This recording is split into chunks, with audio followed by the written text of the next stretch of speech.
So today I'm tackling shading. So with shading, basically, you want to do shadows. Shadows. You think of something like the classic exercise. It's like a sphere or apple or something. There's this point. It's a light source. It's coming this way. Logic dictates that the shadows are on this part. So you want to put the shadows here. Ta-da, shading, And so that's the basics of shading. Is you got your image,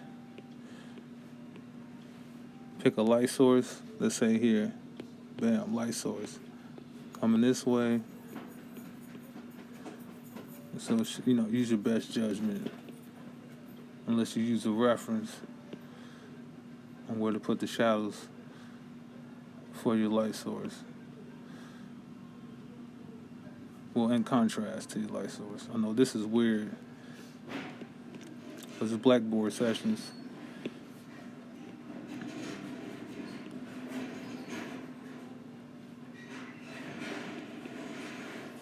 So this is all the shading, the white actually.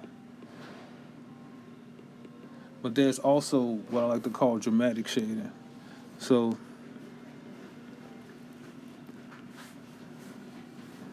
and that's what I like to do.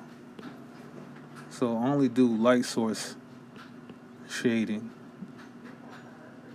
Actually, when like a certain scene calls for it, when the lighting is a part of the story beat. But otherwise, when I'm just doing regular scenes, I do what I call dramatic shading. And that's just like shading specific to the object or the character that has nothing to do with the background or light source.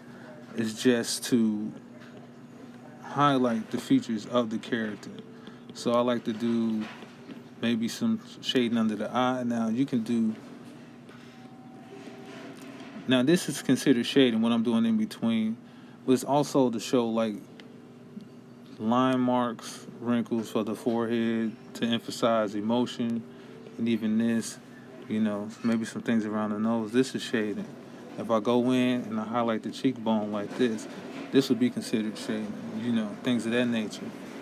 Just the little touches,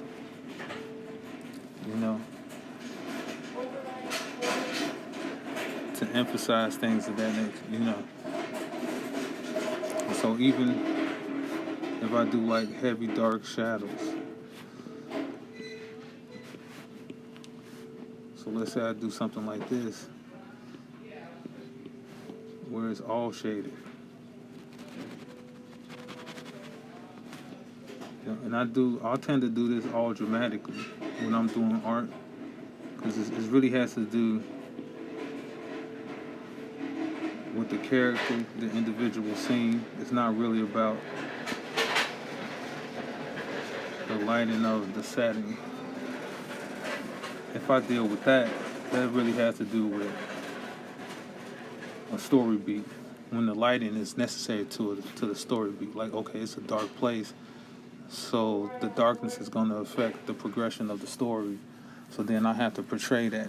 But usually what I do is like this dramatic shading here to emphasize certain things in the character. So like, even if like you're doing muscles for an arm, you got this.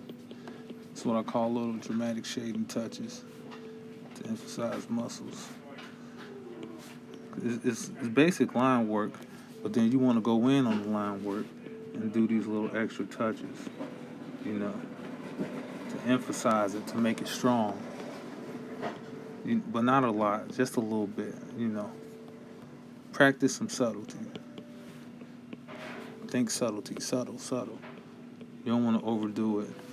I mean, American comics have a tradition of being highly detailed, of overdoing that, just going in and doing all this detail. It's very time consuming. I like the route that comics are going now, being more cartoony, so you can do more subtle things. And even if you are this master figure artist where you can draw the most realistic things or hyper realism, if you break yourself down to a cartoony style, your skills will show even stronger compared to somebody who can only draw in a cartoony style. So that's just basic shading. And that's it, and that's all.